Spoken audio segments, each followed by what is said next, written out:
Bendiciones a todos. Quiero darle la más cordial bienvenida a todos los amigos que en esta mañana nos visitan, a los hermanos que están acá con nosotros. Reciban en el nombre de Jesús una gloria, una unción, un poder en esta mañana.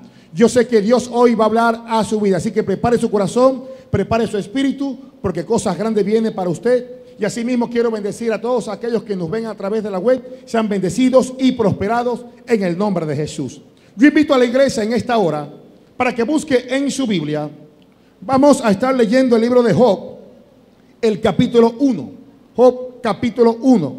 Quiero tomar esos textos como fundamento a la revelación de Dios en esta mañana preciosa. Yo sé de antemano de que Dios va a hacer maravillas en nuestras vidas. Así que preste mucha atención, porque la gloria, la unción y el poder que se está derramando en esta casa es impresionante. En otras palabras, la revelación de Dios hoy va a fluir con poder. El que esté enfermo, hoy se va sano en el nombre de Jesús. Las interrogantes que tú traes hoy van a ser contestadas por el poder de la palabra. Hoy hay palabra para ti. Así que prepara tu espíritu, iglesia. No hay circunstancia que pueda detener la revelación de la palabra de Dios. No hay diablo en este mundo que se pueda interponer. No lo hay. Jesucristo es el Rey. La palabra hoy va a correr en nuestras vidas. Vamos a ser catapultados a nuevas dimensiones de excelencia, de poder, de reino. Oh, gloria a Dios. Job, capítulo 1, dice de la siguiente manera: hubo en tierra de Uz un varón llamado Job. Y era este hombre, miren la característica de este hombre. Era perfecto y recto, temeroso de Dios y apartado del mal. Y le nacieron 7 hijos y 3 hijas. Su hacienda era 7,000 ovejas, 3,000 camellos, 500 yuntas de bueyes, 500 asnas y muchísimos criados. Y era aquel varón más grande que todos los orientales, o sea, don Job. E iban sus hijos y hacían banquetes en sus casas, cada uno en su día, y enviaban a llamar a sus 3 hermanas para que comiesen y bebiesen con ellos. Y acontecía que, habiendo pasado en turno el día del convite, Job enviaba y los santificaba, y se levantaba de mañana y ofrecía holocausto conforme al número de todos ellos, porque decía Job: quizá habrán pecado mis hijos y habrán blasfemado contra Dios en sus corazones. De esta manera hacía todos los días. Un día vinieron a presentarse delante de Jehová los hijos de Dios, entre los cuales vino también Satanás, el malhechor. Y dijo Jehová a Satanás: ¿de dónde vienes, sinvergüenza? Respondiendo Satanás a Jehová dijo: de rodear la tierra y de andar por ella. Y Jehová dijo a Satanás: ¿no has considerado a mi siervo Job, que no hay otro como él en la tierra, varón perfecto y recto, temeroso de Dios y apartado del mal? Fíjese la característica que Dios tenía concerniente a Job. Respondiendo Satanás a Jehová dijo: ¿acaso teme Job a Dios de balde? ¿No le has cercado, escucha esa expresión, no le has cercado alrededor a él, a su casa y a todo lo que tiene? Al trabajo de sus manos ha dado bendición, por tanto sus bienes han aumentado sobre la tierra. Que el Señor añada bendición tras bendición a su palabra. Yo he titulado esta enseñanza un cerco de oración. Escuche bien, un cerco de oración. Cuando nosotros leemos las Escrituras, nos damos cuenta de hechos, de relatos, de biografías de hombres y mujeres que están allí plasmados en la palabra del Señor, que de una forma u otra marcaron pauta en este mundo. Y no solamente en el tiempo bíblico, sino también en nuestra era. Hay hombres y mujeres que están en los anaqueles de la historia, que marcaron pauta, que dejaron huella, que hicieron grandes proezas. Y es importante que nosotros entendamos, porque hay muchas preguntas e interrogantes que nosotros como creyentes, como personas, como individuos, nos hacemos. Y una de las preguntas es: ¿cómo fue o por qué ellos lograron prevalecer? ¿Qué los impulsó a ellos a seguir adelante a pesar de circunstancias, adversidades, problemas? Porque todos nosotros tenemos problemas. A veces creemos que solamente fueron esos hombres como Moisés, como David, como Jeremías, como Pablo, hombres que marcaron pauta, y aún en esta era hay hombres y mujeres, ¿verdad?, que usted admira mucho y pensamos de que son personas sobrenaturales o que son personas de hierro. No, todos nosotros, de una forma u otra, al igual que ellos, también tuvieron sus dificultades. Pero ¿qué fue lo que a ellos los impulsó a seguir adelante? ¿Cuál fue el secreto de ellos? Y es importante que nosotros como iglesia, si queremos prevalecer, si queremos llegar a la meta, tenemos que aprender de los que van delante de nosotros. ¿Usted me escuchó eso? Es importante que nosotros aprendamos aún de los fracasos de los que van delante de nosotros. Si hay un corazón sencillo, si hay un corazón abierto, un corazón humilde, aprendemos de las derrotas de ellos también para que nosotros no pasemos por eso.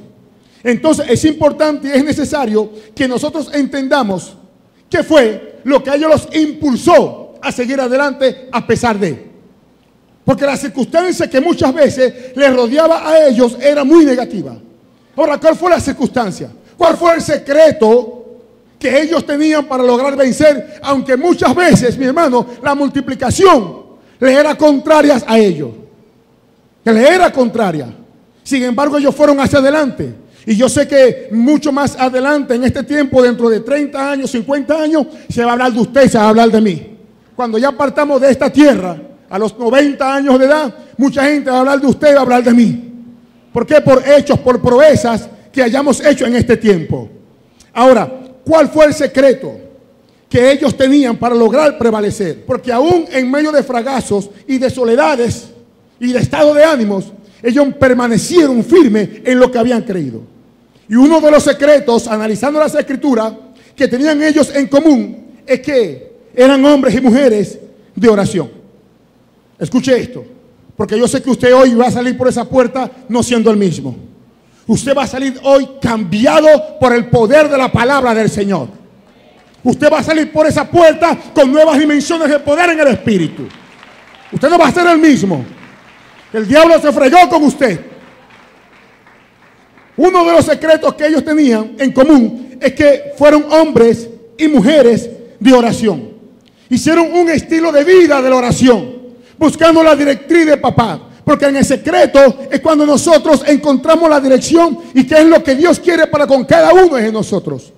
Ellos hicieron un estilo de vida de la oración, porque aún en medio de fracasos y vicisitudes, ellos llegaron o lograron prevalecer. Ellos dependieron de la oración. Escúcheme esto. Ellos dependieron de la oración. Y nosotros hoy en día no podemos confiar en nuestras fuerzas. Tenemos que depender de la oración. Cuando nosotros nos inclinamos a orar, cuando estamos buscando el rostro de Dios, es porque dependemos de Dios. Es porque le estamos diciendo a Dios: Señor, yo dependo de ti. Pero cuando dejamos de orar, es porque estamos confiando en nuestras propias fuerzas y decimos: yo lo puedo hacer. ¿Cuántas veces tú dejas de orar? O pasan días sin orar, porque creemos de que lo podemos hacer solo. Pero cuando nos humillamos a orar, estamos reconociendo que Jesucristo es el Señor y que solamente Él tiene la solución a nuestros problemas. Dice la palabra que la oración es fuente de todo poder. Escúcheme esto. La oración es fuente de todo poder. ¿Qué es todo para ustedes? Todo. Todo. O sea, en la oración está todo. En otras palabras, en la presencia de Dios está todo. En la presencia de Dios todo cambia. En la presencia de Dios tus interrogantes son contestadas. En la presencia de Dios tú encuentras vidas y encuentras paz. Es en su presencia, iglesia. Alejado de Él, nada podemos hacer. Nada. Es en su presencia que encontramos solución, aunque en ocasiones nos podamos encontrar en un laberinto. Es en su presencia donde encontramos la salida. Cuando comenzamos a orar, cuando comenzamos a buscarlo en espíritu y en verdad. Ese era el secreto de estos hombres y mujeres que lograron prevalecer en la antigüedad y en esta era también. Alabado sea el nombre de Jesús. La oración es fuente de todo poder, pero la palabra también nos enseña que tenemos que orar sin cesar. Escúcheme, si la palabra dice que tenemos que orar sin cesar, es por algo. Y eso lo escribió el apóstol Pablo. Y si Pablo habló esto, hay que pelar el ojo. Hay que prestar atención, porque Pablo logró prevalecer. Y si él dijo orar sin cesar, quiere decir que él oró sin cesar. No es que tú vas a estar las 24 horas del día postrado en el altar, porque oye, eso es imposible. Pero sí cuando tú vayas a trabajar en comunión con papá. Cuando vayas a la escuela, en comunión con papá. Cuando vayas a X área, en comunión con papá. Buscando la directriz de él, ¿qué hago? Dame la solución a esto. Voy a buscar el trabajo, ¿dónde llego? O sea, tomarlo en cuenta porque Dios lo sabe todo. Porque la oración es fuente de todo poder. Alabado sea el nombre de Jesús. Entonces el apóstol Pablo nos enseña que tenemos que orar sin cesar. Sin cesar. También dice la palabra que perseveremos en la oración. Y es importante, escúcheme, esto es importante que nosotros logremos entender que hay que perseverar en la oración. Muchos desmayan, muchos flaquean. Aun cuando ya la respuesta está casi a la puerta para tu vida, muchos flaquean. Porque no saben el poder inmerso que hay allí en la oración. Y Dios en esta mañana nos está impulsando a que tengamos comunión con Él. A que vayamos un poco más allá. A que boguemos más adentro donde están los peces gordos. Hay que orar, iglesia. Hay que buscar de Dios. Hay que buscar su presencia.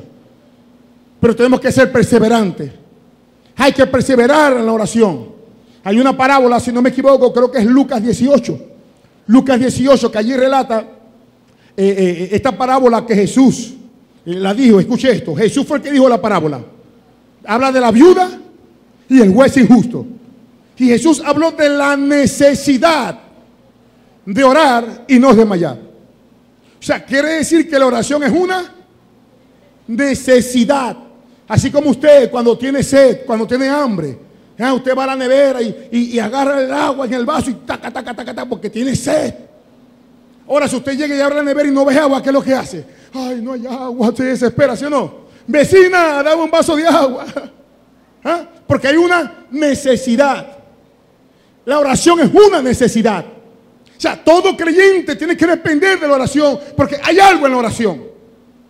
No es solamente pararnos allí a orar y decir 4 palabras, no, tenemos que rasgar nuestro vestido, buscar dirección de Dios. ¿Qué es lo que Dios quiere para con nosotros? Por eso que muchos flaquean en el evangelio de Jesucristo, porque no oran, sino que viven un evangelio light. Viven un evangelio light, conforme a lo que le diga su mente, su creencia, conforme a lo que le diga la circunstancia del momento. Pues recordemos que el evangelio es espiritual, y si buscamos la dirección del espiritual, entonces veremos las cosas distintas. Veremos las cosas distintas. Y es necesario que entendamos esto, que la oración es una necesidad. Y continuar hasta el final, hasta que veamos la respuesta. Y no desmayar, dice la parábola. Y yo no te voy a leer la parábola, porque si no, imagínate tú. Pero el ejemplo que Jesús pone en la parábola, pone un juez y una viuda. Fíjese la diferencia que Jesús pone. Pero esa viuda perseveró hasta el final. Entonces es importante que nosotros entendamos que tenemos que perseverar en la oración. Muchos desmayan, comienzan a orar, mi hermano, y a los 2 días ya no oran. Y la oración tiene que ser un estilo de vida en el creyente. Si estamos en el evangelio de Jesucristo, la oración tiene que ser un estilo de vida, porque hay algo más allá en la oración, y hoy yo te lo voy a enseñar, porque esta iglesia va rumbo a grandes cosas. Cuando estamos orando, se está formando un cerco espiritual en tu vida. Y es importante que la iglesia entienda esta verdad. Cuando usted está orando, se está formando un cerco espiritual en tu vida. Y hay algo que tú tienes que saber. Y es que las batallas se liberan en el mundo espiritual. Yo quiero que usted entienda esto. Las batallas se liberan en el mundo espiritual. Y todo creyente, cuando entiende esta verdad, que las batallas se liberan en el mundo espiritual, se convierte en un cristiano victorioso. No podemos pelear la batalla desde nuestro punto de vista carnal. No podemos pelear la batalla desde el punto de vista de la tierra, sino en lugares celestiales con Cristo Jesús. En el mundo espiritual, penetrar al mundo espiritual y cambiar las circunstancias en este mundo físico. Las batallas, tus batallas, mis batallas, se liberan en el mundo espiritual. Y la Biblia hace un trabajo poderoso, retratando batallas espirituales con realidades físicas. Mire, yo quiero repetir esto. La Biblia hace un trabajo poderoso, o da muchos ejemplos en las Escrituras, retratando batallas espirituales, es decir, que tuvieron su origen en lo espiritual, con influencia en lo físico, con realidades en lo físico, con repercusión en lo físico. Y es necesario, iglesia, escúcheme, es necesario que el creyente entienda que muchas circunstancias que a usted y a mí a veces nos pasa es porque tiene su origen en el mundo espiritual. Y muchas veces queremos buscar solución con lo físico, con nuestro intelecto, con nuestro argumento. Y es con lo espiritual que podemos vencer. Por eso es que la oración es fuente de todo poder, porque la oración penetra hasta lo más profundo y deshace las estrategias del enemigo. ¿Cuántos alaban la gloria de Dios? Muchos cristianos derrotados. Si va a aplaudir, aplauda. Muchos cristianos derrotados porque están atados, tienen un cerco en el mundo espiritual que Satanás le ha colocado. Hay un cerco y no lo saben. Pero gracias a Dios por su revelación. Porque cuando Dios trae revelación es para que tu fe crezca. Es para que tú avances. Es para liberar tu fe. Y hoy usted va a salir liberado de esta casa. Y todos aquellos que me escuchan a través de este video, tú hoy vas a ser liberado en el nombre de Jesús.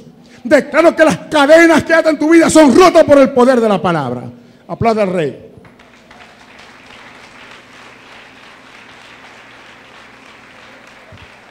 Hay batallas que se llevaron a cabo en el mundo espiritual con efecto en el mundo físico. Hello. La Biblia está llena de esos ejemplos. Relata esos ejemplos que están allí, que el creyente tiene que saber. El secreto del evangelio, escuche esto. El secreto del evangelio está en saber y conocer y entender que hay un mundo espiritual. Si el creyente no lo sabe, va a ser un creyente mediocre todo el tiempo. Y le va a echar la culpa a todo el mundo.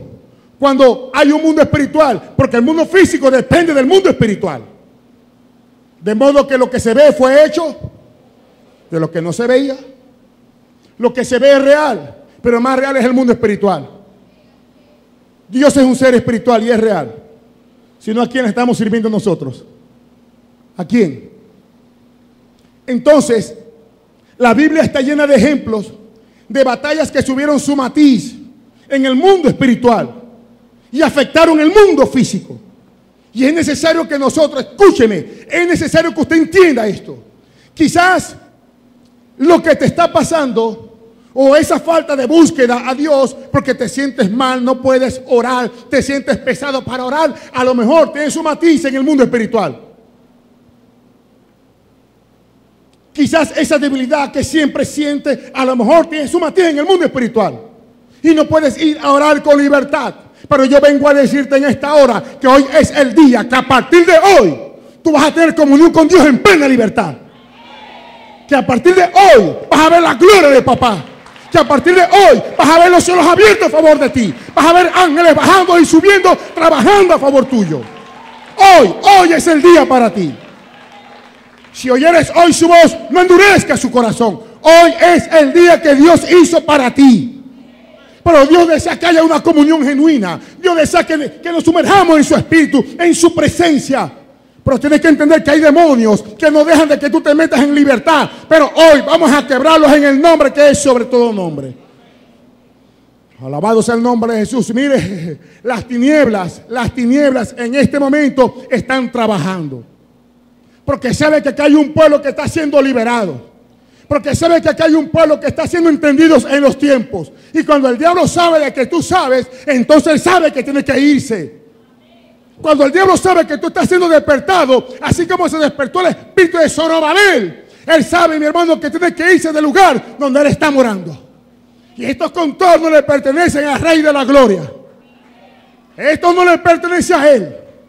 Este contorno es de Jesucristo. 1 de agosto es de Jesucristo. Raúl Leoni es de Jesucristo. Contrisur es de Jesucristo. Cuatricentenario es de Jesucristo. Lomitas del Zulia es de Jesucristo. Las Marías son de Jesucristo. La San Miguel son de Jesucristo. La Paz, Buenavista, todos estos sectores habidos y por haber le pertenecen al Rey de Gloria.